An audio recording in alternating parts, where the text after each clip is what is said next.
শেষে একটা পুজো করেছিল, সেই পুজোতে আমাদের নেমন্তন্ন করেছিল, আমরা তখনই গেছিলাম। খারাপ লাগে যে যাদের কাছে ছোটোবেলার থেকে বড় হয়েছি, মানুষ হয়েছি, যেই মা জন্ম দিয়েছে, বিয়ের পর তাদেরকে ছেড়ে থাকতে হয় অন্য জায়গায়।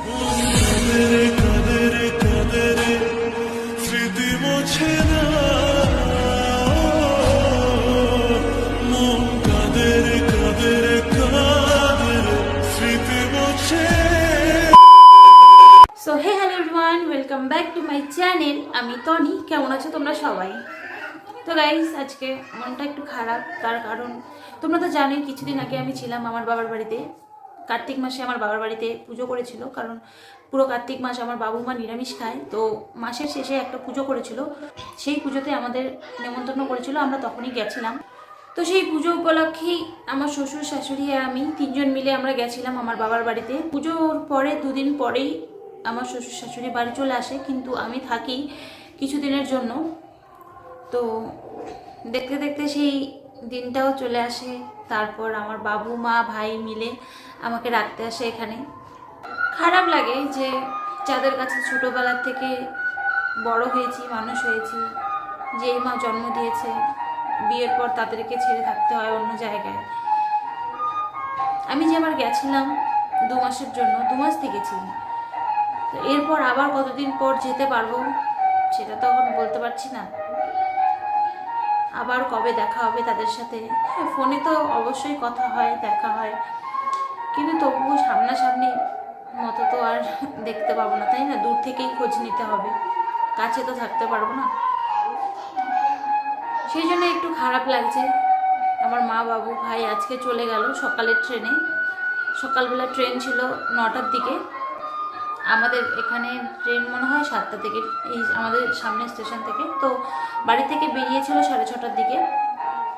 মা বাবুকে ট্রেনে উঠিয়ে দিয়ে আমি এলাম বাড়িতে। এসে স্নান করে খাওয়া দাওয়া করে বসলাম। এতক্ষণ খারাপ লাগেনি, কিন্তু এখন একটু খারাপ লাগছে, মন খারাপ হচ্ছে যে আবার কবে তাদের দেখতে পাবো।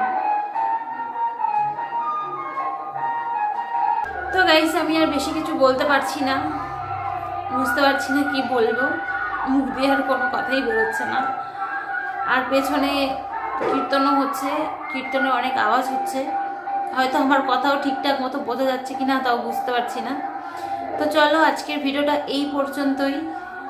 জানিও ভিডিওটা তোমাদের কেমন লাগলো। জানি এই ভিডিওতে কিছু নেই, কয়েকটা কথাই তোমাদের সাথে শেয়ার করলাম এই ভিডিওর মাধ্যমে। মেয়েদের লাইফের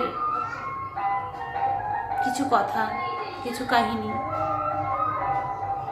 কারণ এই বিষয়টা তো সব মেয়েদের সাথেই ঘটে, তাই না? সবাইকেই বিয়ের পর বাবার বাড়ি ছেড়ে শ্বশুর বাড়িতে গিয়ে থাকতে হয়। সেই জন্যই এটাই তোমাদের সাথে শেয়ার করলাম। তো তোমরা জানিও ভিডিওটা তোমাদের কেমন লাগলো। ভালো লাগলে অবশ্যই একটা লাইক করে দিও, কমেন্ট করে জানিও তোমাদের কেমন লাগছে আমার ভিডিও। আমি আস্তে আস্তে ভিডিও এখন স্টার্ট করেছি, তো আস্তে আস্তে সবই তোমাদের সাথে শেয়ার করব। এরকম ভিডিও দেখতে হলে তোমরা আমার চ্যানেলটিকে সাবস্ক্রাইব করে রেখো। আমি চেষ্টা করব আরও ভালো ভালো কন্টেন্ট তৈরি করার, ভালো ভালো ভিডিও দেওয়ার।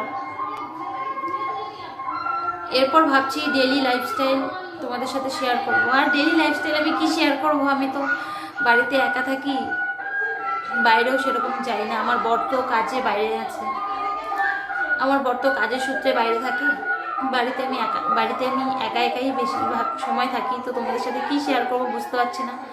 তোমরা চাইলে সাজেস্ট করতে পারো, কমেন্টে বলতে পারো যে তুমি এরকম ধরনের ভিডিও করতে পারো। আমি চেষ্টা করব তোমাদের কথা মতো ভিডিও করার, তোমাদের যেটা ভালো লাগবে, তোমাদের ভালো লাগার মতো কন্টেন্ট তৈরি করার। তো তোমরা চাইলে সাজেস্ট করতে পারো, কমেন্ট বক্সে তোমরা জানিও। তো চলো, আজকের ভিডিওটা এই পর্যন্তই। দেখা হচ্ছে নেক্সট কোনো ব্লগে। ততক্ষণের জন্য টাটা, তোমরা সবাই ভালো থেকো, বাই।